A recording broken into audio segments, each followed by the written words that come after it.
SOS à la recherche de soi. SOS à la recherche de soi est une invitation à prendre le temps. Prendre le temps pour se connaître, qui je suis, à quoi j'aspire, qui je souhaite devenir. Partir en quête de soi demande souvent du courage et de la persévérance.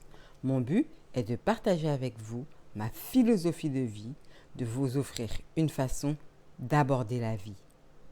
Au-delà du bruit extérieur, retrouver le calme intérieur, faire le silence, apaiser son esprit et ainsi retrouver la sérénité. Aujourd'hui, je vais me présenter à vous. Ce podcast va aborder la question de qui je suis, pourquoi je suis ici et où je vais. Actuellement, je suis en pleine mutation, si on peut dire, ce qui entraîne aussi beaucoup de changements au niveau de ma vie personnelle, ma vie professionnelle et également de mon podcast. Qui je suis? Je dirais que je suis une femme de 32 ans, mère célibataire d'un enfant de 4 ans. Et mon besoin d'épanouissement, de grandir, d'évoluer, m'a conduit à m'intéresser finalement au développement personnel. S'il y avait un début, je commencerais par dire que je suis issue d'une famille de 4 enfants. Je suis située en deuxième position. Il y a 2 filles, 2 garçons. On pourrait penser à l'équilibre. Et mon enfance a été bouleversée par un drame qui nous est arrivé. Donc c'est un féminicide, mon père ayant tué ma mère. C'est ensuite par chance que nous avons été recueillis par mes grands-parents du côté maternel. Donc c'est eux qui nous ont élevés. Et ils ont fait de leur mieux. Ils ont fait avec ce qu'ils connaissaient, avec ce qu'ils savaient, avec ce qu'ils pensaient être le mieux pour nous. Mais il faut dire que lorsque vous avez vos croyances, lorsque vous avez vos propres blessures, il est même impossible de ne pas les transmettre, si vous voyez ce que je veux dire. C'est vrai que nous avons été éduqués pour être forts, pour être debout, pour lutter, pour se battre. Et le discours n'a pas été facile, puisque nous avons été baignés dans un discours dévalorisant, parfois, même souvent, où il fallait toujours être le meilleur. L'échec n'était pas admis, finalement. On ne trouvait pas ça bien de faire des erreurs, de se tromper. Ce n'était pas admis. Il fallait être fort, il fallait être un bon élève à l'école, il fallait rapporter de bonnes notes, il fallait être des enfants obéissants. Ce qui n'a pas été mon cas. Je ne vais pas m'en cacher. J'étais à la fois rebelle, teigneuse, têtue, etc. Et c'est vrai que ça n'a pas été facile. Et les émotions qui se sont mêlées à ça, ont été beaucoup d'incompréhension, manque d'affection, beaucoup d'impulsivité, de colère, de frustration.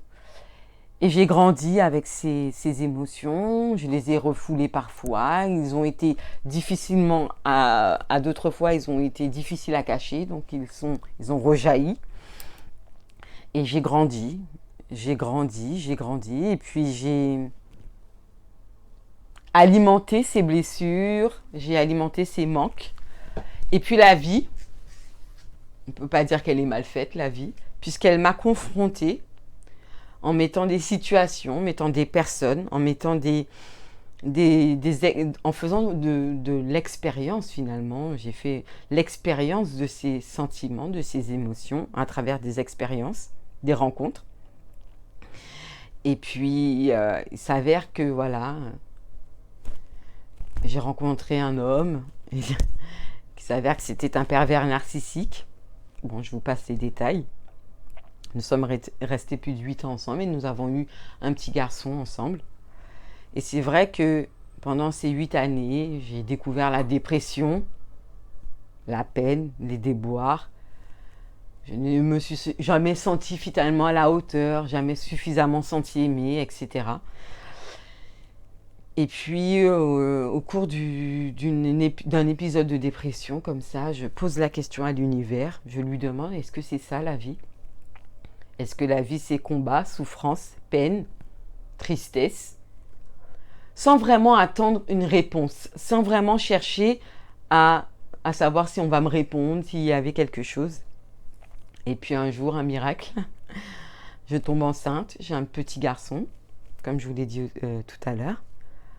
Et puis ce petit garçon, je le regarde, et puis je comprends, et puis ça bouleverse pas mal de choses en moi, ça fait remonter pas mal de choses, mon enfance, ce sentiment d'abandon, qui jusqu'à là n'était pas vraiment quelque chose que je pouvais verbaliser, ni même mettre à la conscience. Je vois que cette blessure rejaillit.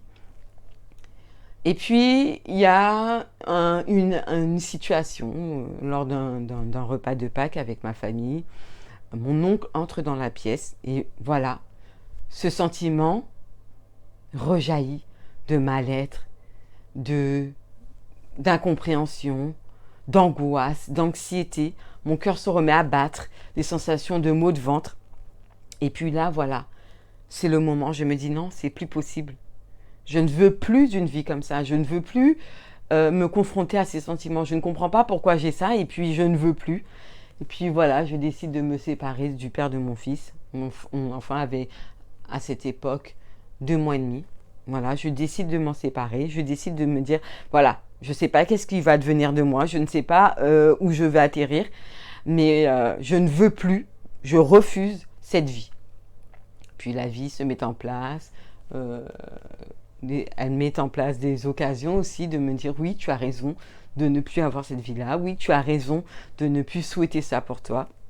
Et puis voilà, de fil en aiguille, je commence à lire énormément de livres sur le développement personnel, à faire de la sophrologie, à m'intéresser de plus en plus à tout ce qui est de l'accompagnement. Et puis vient une réflexion, vient une remise en question. Je me dis, mais à quel moment j'aurais pu changer les choses? À quel moment, je pense, où les choix, les décisions de ma vie auraient fait que ma vie aurait été différente? Et puis je me rappelle de mon époque à l'adolescence, où je ne pensais rien d'autre qu'à moi, où j'étais, oui, souvent en colère, souvent énervée, mais lorsque j'étais à l'extérieur de chez moi, lorsque j'étais à l'école, avec mes amis, je me sentais libre. J'avais cette sensation de liberté, cette sensation de me moquer du monde, de me moquer de ce que les autres pouvaient penser, de ce que les autres auraient pu dire, et puis de faire ce qu'il me plaisait de faire. Et puis vient là cette idée de me dire oui, si j'avais appris, si j'avais connu ce que je sais aujourd'hui, tout serait différent. Tout aurait été différent. Et puis je me dis, oui, mais en tant que parent, parfois, souvent même, voire même quasiment toujours, on fait de son mieux avec ce qu'on sait. Et parfois, il est difficile aussi, en tant que parent, de changer sans être accompagné, sans être soutenu, sans savoir que finalement, en fait, il s'agit toujours de faire de son mieux et qu'il n'y a pas de méchant, qu'il n'y a pas de coupable. Il y a juste des gens qui font de leur mieux. Et puis voilà, je me suis formée. Je suis aujourd'hui coach certifié pour les enfants et les adolescents, mais également coach parental. Et j'accompagne également les parents dans leur parentalité, dans l'épanouissement de leur famille, dans leur propre épanouissement. Et ça me conduit à où je vais. Cette question de où je vais, finalement, je vais nulle part. J'ai besoin d'aller nulle part puisque je suis déjà au bon endroit. Je suis au bon endroit, c'est-à-dire que chaque jour, je fais de mon mieux. J'accomplis des miracles en rendant cette phrase qui est mon mantra, je dirais, tout est possible. Il suffit d'y croire, tout est possible. On dirait, c'est presque une utopie, tout est possible, mais oui, tout est possible. Tout est possible puisque finalement, ce que je crois, ce en quoi je crois, se matérialise, se manifeste. Donc finalement, oui, tout est possible. Et aujourd'hui, mon souhait, c'est de grandir, d'évoluer, mais aussi de pouvoir contribuer. De contribuer à que cette expérience que j'ai vécue pendant ces années puisse servir aux autres, puisse donner la possibilité aux gens de croire que réellement tout est possible et que une situation qui paraît impossible, qui paraît bloquée, qui paraît insurmontable, elle est surmontable, elle est possible. Et surtout que pour l'adolescence, que c'est à l'adolescence qu'on peut déjà mettre la graine de dire « je crois en moi, je me fais confiance, je suis capable de faire quelque chose de bien dans ma vie, pas quelque chose qu'on m'aura fixé, pas des objectifs que la société aura mis pour moi, pas d'être un bon élève à l'école. Il ne s'agit pas de réussir sa vie, mais il s'agit d'être ce qu'on veut être, la meilleure version de soi, entre guillemets.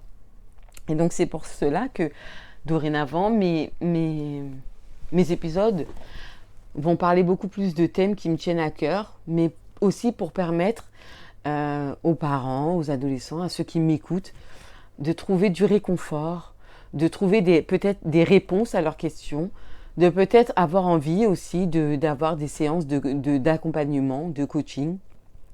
C'est pour cela que vous trouverez dans ma barre de description de cet épisode mon site internet, mon Insta aussi, mon Instagram, pour pouvoir, si vous le souhaitez, me suivre, mais aussi consulter mon site internet pour si vous souhaitez prendre rendez-vous avec moi, vous souhaitez avoir un entretien, sachant que le premier entretien est gratuit, il est téléphonique, il dure que 30 minutes et il est gratuit sans engagement.